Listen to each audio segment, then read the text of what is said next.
voices are exotic dancers that enter one by one. Make love to all of your orifices in ear seduction. Ear seduction. Hello and welcome to Ear Seduction. I'm your host, Paul Schilling. This episode is entitled Deuteronomy, and in it we're going to discuss morality.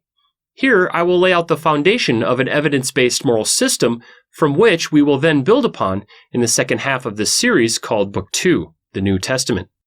Today we will be looking to answer the following big questions. How should we live our lives? How does one live a moral life? And what is morality? First and foremost, in order to address these big questions, we have to clearly define what morality is and how we can come to know morality. We also need to describe the process by which you can navigate moral situations and answer moral questions. Finally, we need to be able to utilize this moral system in our daily lives. All aspects of this moral system will be based on evidence, as everything sensible must be, and will provide us with a simple methodology to ensure that our moral conclusions are correct. This system will also help us to further conceptualize morality.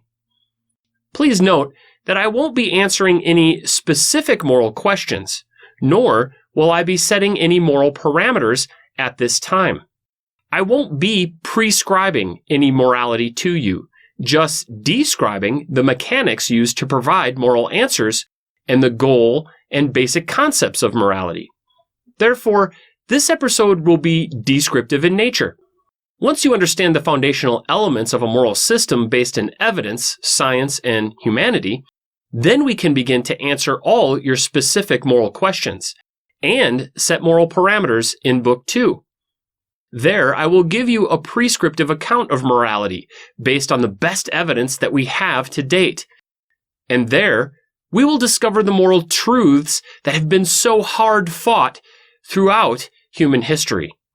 But before we can prescribe any moral answers, first, we must understand what morality is, how it is evidenced, and its general framework. So let's answer the question, what is morality? Morality is a method for living our lives in accordance with the evidence that directs us towards furthering the well-being of ourselves and of others whom we share our surroundings. This is a good starting point for sure, but there is a lot more information for us to cover to get a clearer picture. Before we start to conceptualize the basics of a just and valuable moral system, we need to get one thing perfectly clear.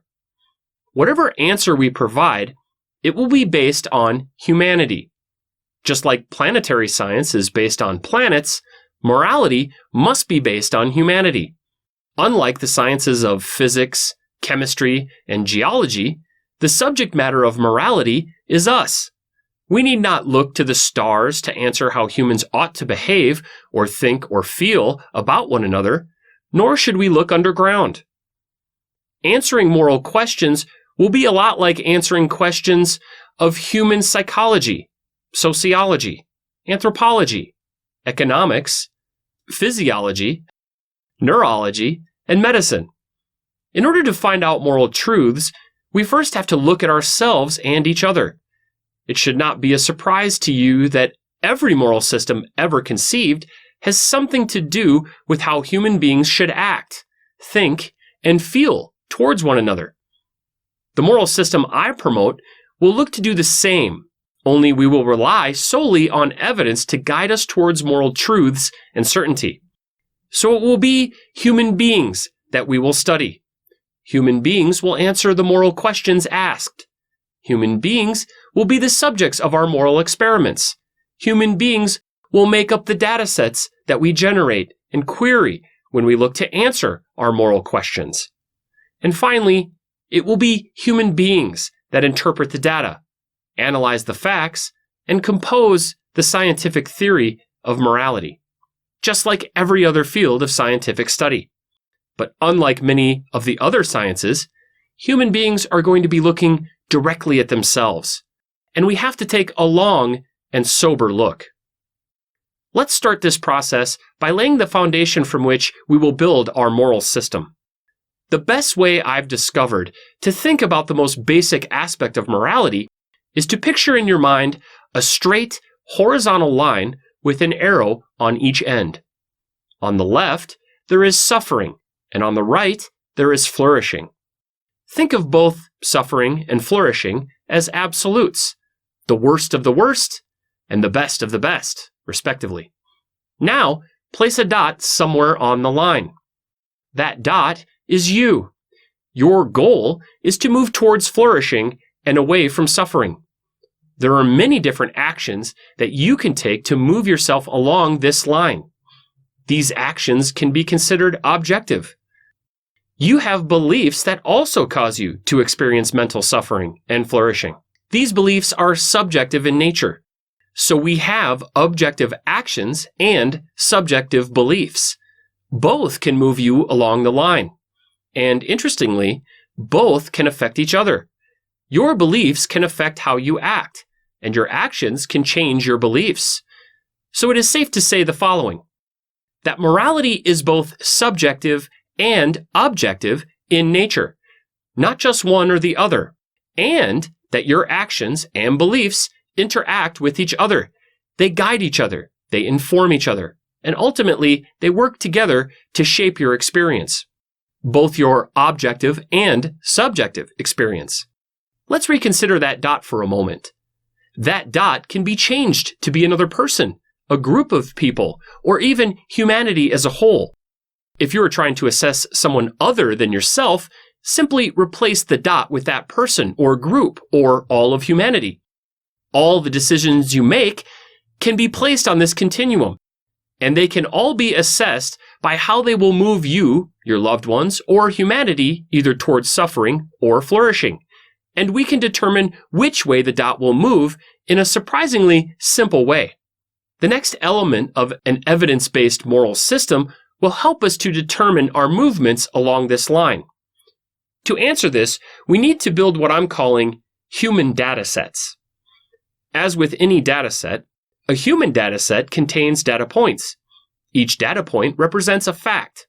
Each fact is either an objective fact or a subjective fact relating to human suffering or flourishing.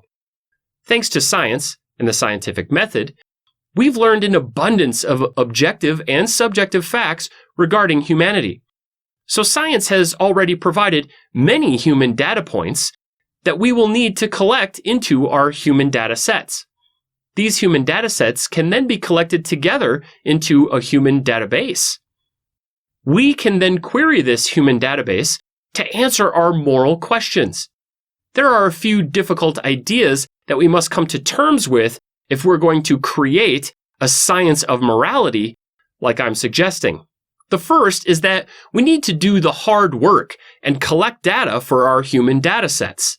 The second is that we need to get comfortable considering the subjective human experience as factual. That is, we're going to have to learn how to bridge the gap between subjective and objective facts. It's this process that makes most people pause and complain. As I stated before, science has given us plenty of objective facts regarding morality. But if we are going to create a science of morality, we also need to consider the subjective human experience. One key concept to understand about building human data sets that include the subjective human experience is that once the human data set is compiled, those individual subjective answers become objective data points within the data set. That data set can then be queried to determine a probability. I'll elaborate on this further in just a moment.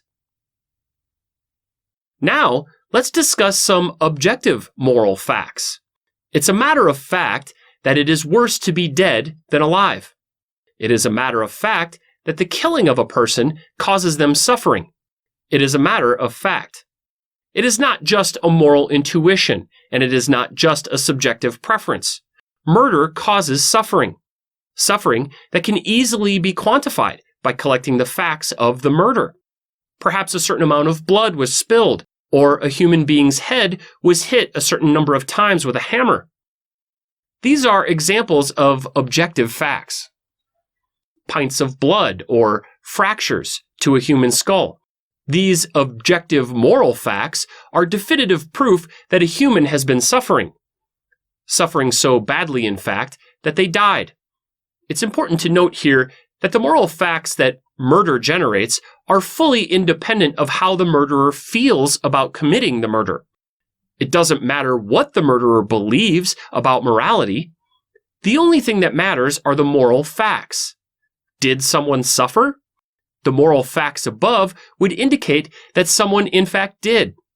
And that suffering is completely independent of the murderer's moral beliefs, preferences, or intuitions. More broadly, the moral facts are also independent of society's position on murder. The moral facts stand on their own merit. Now let's consider for a moment the act of starving someone. This is a form of torture, one that sadly many parents do to their children. Torture of this kind generates objective moral facts we would compile into a human data set. But in the case of torture, where the victim survives, we would compile two human data sets. One of the objective moral facts, the medical, physiological, and neural data points collected by the numerous doctors that would tend to the victim. The second human data set would be comprised of the victim's experience of being tortured and an account of their suffering. This second data set contains the subjective moral facts. The child's subjective experience of being starved by their parents would be invaluable data points in determining the immorality of such an act of torture. This would be a subjective human data set, likely collected by a psychologist, psychiatrist, or perhaps even a friend. However, the subjective human data set poses an interesting problem for most scientific thinkers. How can we utilize subjective accounts of an experience, which are traditionally the worst type of scientific data, and treat them as subjective moral facts in a human data set? Also, how do we convert this subjective data into objective data? Do we need to convert it for it to be valuable? To answer this, we need to consider the nature of our subjective experience and refer back to our definition of morality. Normally, in scientific theories, our subjective experience is pretty useless. Our personal accounts or beliefs of what exists and how things exist is largely irrelevant if we are, say, determining the nature of star formation or how an animal that was once something like a small deer changed over millions of years into a modern-day whale. But this is what makes a science of morality different than other sciences. Morality is based on human suffering and flourishing. So in this case, it is humanity itself that is being studied. One interesting fact about humanity is that they are vocal and can actually tell you how they feel. Humans have the ability to provide and account for their experience. And even though those accounts are subjective in nature, they offer an invaluable window into what humans perceive as suffering and flourishing. So individual human accounts of suffering and flourishing need to be introduced when we are gathering data to support the science of morality. This data is called subjective moral facts. If we compile these subjective moral facts into human data sets, then we can query those data to determine the probability that any one action will cause suffering or flourishing. It is in this way that subjective accounts can be transformed into objective facts. In order to convert a subjective human data set filled with subjective moral facts into objective data that we can then query, we need only to take one additional step. To this point, we've recorded the data, populated the human data set with the data, and added it to our human morality database. Once it resides in with all the other human data sets we've compiled relating to torture in this example, then we can start to think of those data as objective. It's no longer just one person's account of being tortured. It's many people's accounts. Subjective accounts that can now be queried to establish percentages and trends and other objective data points. By aggregating the data, it ceases to be one person's subjective account. It now gets compiled with all the other people's subjective accounts of torture to help us establish how likely humanity is to suffer when they are being tortured. When we aggregate data like this, we can now make claims based on percentages that human beings will suffer when they are tortured. Now we can query the data to assess the objective fact that, say, 99% of people that are tortured report suffering. In this way, the answers to our queries that the data is providing are objective facts, facts that have a certain probability of being true. So if we are to establish whether or not we should torture, based on this example, we could say, as a matter of fact, that torture is immoral 99% of the time, with 100% of our subjects providing objective moral evidence of suffering. But what about that 1%? Let's deal with that in detail in Book 2, but suffice to say for now that the 1% accounts for two things: our error bar, something we should always expect in science, and that it's very likely that at least some percentage of people will not report suffering from torture. But that shouldn't cause us to throw our hands up in the air in defeat. We can still say that it is an objective fact that 99 out of 100 people asked reported that torture caused them to suffer. And as we now know, suffering is one of the parameters of immoral behavior. Human data sets can also be used to assess humanity's intuitions. By asking people specific moral questions and compiling their answers into human data sets, we can then query those data sets to answer questions about how moral or immoral are a group of people.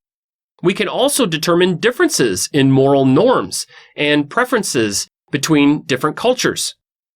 Whole regions of people could be assessed in this way to determine how morally accepting they are of homosexuals, for instance, or any other morality-based question we'd like to answer. These types of data have two main uses. The first is to assess the current morality of any given region or group of people, something we are not currently doing with any rigor. The second is to further help us establish human rights. Again, something we aren't pursuing purposefully.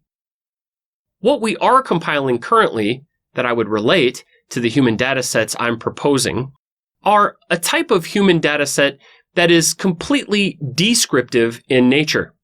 This is the kind of data that we currently collect in Pew polls and humanities studies. Notice also that many of these studies fail to provide a moral conclusion or judgment. They simply report the results in percentages, similar to the subjective human data sets I'm proposing above, but without any definitive moral direction. I suspect this is because most people are cautious to condone or condemn any group of people, either past or present. This is because they are not utilizing the moral framework I have provided in this series. In other words, they have no evidence to support a moral conclusion. The human data sets that I'm proposing here would provide us with all the evidence we need to come to sound and valid moral conclusions. I'll cover this in detail in Book 2. Yet another use of human data sets is to establish a fact-based foundation for human rights. By utilizing both the objective moral facts and the subjective moral facts collected from humanity regarding their rights, we can then start to build a case for the theory of human rights. This would be a scientific theory, and just like any scientific theory, a theory of human rights would need to be demonstrable, falsifiable, verifiable, and reproducible, and it would have to arm us with predictive capabilities. I'm going to talk about this in greater detail in Book 2 of this series. But for now, know that the human data sets I'm advocating here will also be used to provide objective evidence to support a robust bundle of valuable human rights. The kinds of rights that would be best codified into our governmental documents and inscribed on our school cafeteria walls. Ultimately, the difference between the humanities ought not to be considered with hard and fast lines of distinction. Economics, medicine, culture, and all the other human-based systems, including morality, can be thought of as one giant human data set. We need only to relate them to each other with a science of morality. It's that science of morality that we are developing here and can utilize to carve a path forward through our economic, cultural, medical, and other human-based systems towards an outcome that promotes thriving. All we need to do first is to establish a science of morality. Hopefully, this series does just that. One final thought, the true nature of morality is that it is discovered, just like scientific theories, by collecting data and facts and constructing a theory that is supported by all the facts and is contradicted by none of them. And that's it. That's the most basic foundational moral system. I have given you the concept of what your goal is, the straight horizontal line, and a tool for accomplishing your goal of moving towards flourishing, which is building human data sets. By using those tools, we can set some parameters, quick and easy checks to make sure that you are on the right path when you decide how to act in the world. That is a theory of human rights. We know for a fact that there are ways to reliably create human suffering. We also know for a fact that there are reliable ways to make humans flourish. By constructing human data sets based on facts, both objective moral facts and subjective moral facts, we can reliably predict how our actions will affect ourselves and those around us. Perhaps you feel a little let down because I have not yet provided you with a catchy phrase like I did in some of the earlier episodes of this series. I do have a saying, but first, I want to give you a little context. Many people, when asked about morality, say that they follow the golden rule. Do unto others as you would have them do unto you. While this may be a decent starting point, it has real limitations, and ultimately doesn't give us enough moral direction to be worthwhile. In other words, the golden rule is hugely overrated. Instead, I encourage you to consider the following modification. Do unto others as they would have you do unto them. Notice the change in focus here. No longer is the rule self-centered. No longer are you the arbiter of what should happen to others on your behalf. With this simple modification, immediately you are encouraged to engage with those around you. You are encouraged to ask them how they would like you to treat them. This rule opens up lines of communication and starts to build a human data set that consists of everyone, not just you. Call this rule the Schilling Standard, if you like. A bit egocentric of me to suggest, perhaps, but it's as good a name as any. The real value in the rule is applying it to those you encounter. Feel free to ask those around you what it is that you can do for them. How do they want to be treated? How does the change you're proposing affect them? Etc. Instead of assuming you know what is best for others, find out the real answer. Build a human data set. In the next episode, we will go over a conclusion to this first part of the Bible 5.0 before moving on to Book 2. Thank you, and this has been Ear Seduction.